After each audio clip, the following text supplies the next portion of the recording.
جب حضرت عمر رضی اللہ تعالیٰ عنہ کو خنجر لگا، خنجر حج سے واپس آ رہے تھے تو ایک جگہ آرام کے لیے لیٹے، کہنے لگے اللہم کبر سنی ورق عظمی وانتشرت رعیتی فاقبضنی الیک، میرے رب میں بوڑھا ہو گیا ہوں، ہڈیاں کمزور ہو گئی ہیں، حکومت چلانے کی ہمت نہیں ہے، مجھے اپنے پاس واپس بلا لے۔ پہنچے ہیں اور 27 ذوالحج کو خنجر لگا ہے، 29 کو جان گئی اور جب کا محرم کو قبر میں چلے گئے۔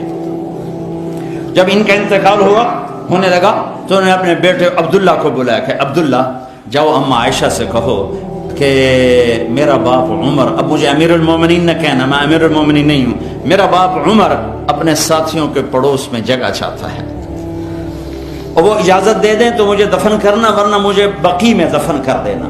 عبداللہ بن عمر آئے تو حضرت عائشہ رو رہی تھی، سب کو پتہ چل گیا تھا کہ اب بچنا مشکل ہے، تو عرض کی اماں جان میرا باپ عمر اپنے ساتھیوں کے پڑوس میں جگہ چاہتا ہے، تو عائشہ رضی اللہ تعالیٰ عنہ رونے لگی، فرمایا کہ یہ جگہ تو میں نے اپنے لیے رکھی تھی کہ ایک طرف میرا خامد، ایک طرف میرا باپ، ایک طرف میں پڑ جاؤں گی، لیکن اگر عمر کی خواہش ہے تو وہ مجھ سے زیادہ حقدار ہے، میں اجازت دیتی۔ وہ بیٹے نے آ کر کہا ابا مبارک اجازت ہوگی؟ کہا نہیں بیٹا ممکن ہے میرے شرم میں کہا ہو، جب میرا جنازہ اٹھاؤ تو ایک دفعہ پھر دروازے پہ رکھ کر اجازت لینا، اجازت ملے پھر لے جانا ورنہ واپس لے جانا۔ تو موت کے قریب حضرت علی اور حسن آئے حال پوچھنے، تو گھبراہٹ تھی، تو حضرت علی نے فرمایا موت سے ڈر رہے ہو؟ کہا نہیں موت سے نہیں، موت کے بعد والی گھاٹیوں سے۔ تو جب موت کو محسوس کیا تو بیٹے کے گود میں سر تھا، تو فرمایا بیٹا مجھے زمین پہ ڈال دے، تو اس کو اچھا نہیں لگا، اس نے پنڈلی آگے کر کے یہاں رکھا، کہا بھائی حق تیرا ناس ہو، میں کیا کہہ رہا ہوں، زمین پہ ڈال دے۔ تو انہوں نے زمین پہ جو ڈالا تو یوں اپنے گال کو مٹی پہ رکھ دیا۔ سارے صحابہ مرید ہیں، ایک صحابی مراد ہے، مرید طلبگار، مراد جس کو طلب کیا گیا۔ آپ نے کسی کو نہیں اللہ سے مانگا سوائے عمر کے، اے اللہ 2 عمر میں سے ایک دے دے، یا بن ہشام دے دے یا بن خطاب دے دے، اور مجھ سے پوچھتا ہے تو میں ابن خطاب مانگتا ہوں۔ آپ نے جمعہ کی رات جمعرات کی رات کو یہ دعا مانگی اور جمعرات کو عمر کلمہ پڑھ گئے۔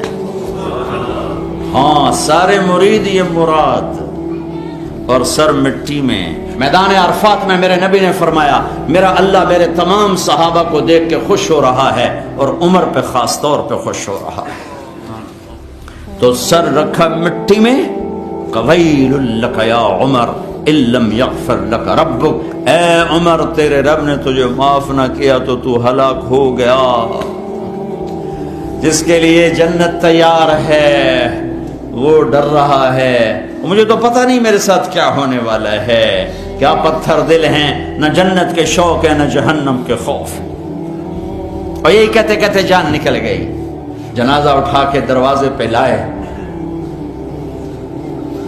بیٹے عبداللہ بن عمر آگے بڑھے، کہا اماں جان میرا باپ دروازے پہ حاضر ہے، اندر آنے کی اجازت چاہتا ہے۔ تو حضرت عائشہ نے چادر لپیٹی اور روتے ہوئے فرمایا مرحبا بعمر، عمر کے لیے دروازہ کھلا ہے، اور باہر نکل گئیں۔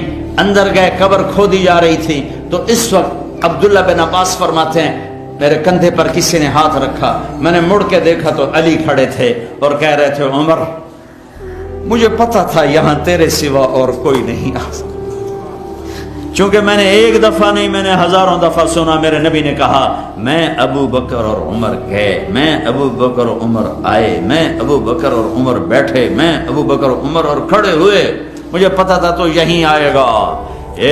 اماں عائشہ کو یہ سعادت ہے کہ ان کے حجرے میں کائنات کے سب سردار آرام فرما رہے ہیں، اور دائیں بائیں ابو بکر اور عمر آرام فرما رہے ہیں۔